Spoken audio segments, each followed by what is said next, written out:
We have a couple different books here. This is a book from the governor's, from the library in the palace. It's split right down. In fact, the whole book is split in half. This will have to go to a professional conservator. And we do contract stuff out if we can't do it in-house. Here's a book that was eaten by something. Spine was completely there. Something has come in and nibbled it off. We're still working. I'm still investigating what happened there. And then another thing we have is, and I do in the lab, is make covers. This is a cover for a book. This is a book that was recently on exhibit. It belonged to former Governor Richard Dobbs Spate when he was a child, and so it's put on exhibit. And now it's going to go into storage. But before it goes into storage, in the condition it's in fact, I don't think this cover is attached.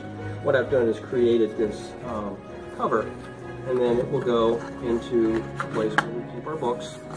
And it's got information on the side, TP number and its title, so it stores just like a normal book would. Later, you know, we've got these two different time periods. We got this 18th century and we got this 19th century. Yeah, tell them what you're doing and some of the material that you're using. Well, I will. You look at this, and this looks like it's finished. Wrong. And what we use for brass and silver is what we call prelim. And that's really a combination of chalk, which is calcium carbonate, which is limestone from 1 million years ago from the oceans, and mineral spirits. And mineral spirits is a product of petroleum distillation. You also make it from turpentine. And this has a very fine. We use this to get our brass. Replaced.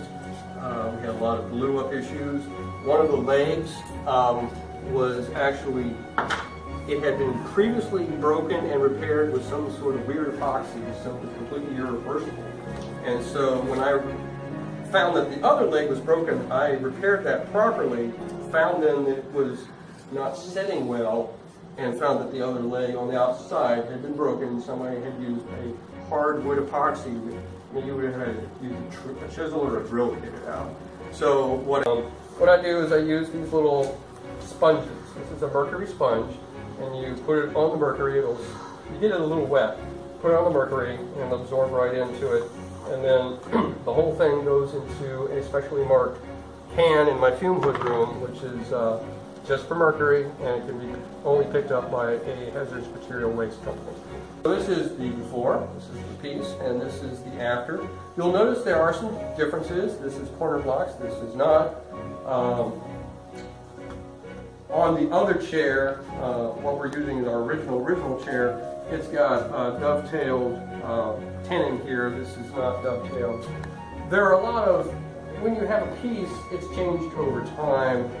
We think the corner blocks are not original to these chairs, so we didn't put them into large. The corner blocks are done by in upholstery. You can stretch the pieces a little too much, crush the chair, but they didn't start out that way. It's usually something that's added over time. But we did retain upholstery peaks. We retained some of the curvature. There's chamfers on the rails. We kept that. And so we took it from, we started out with just a bunch of pieces of wood. We cut and milled those pieces using modern machinery as well as traditional tools.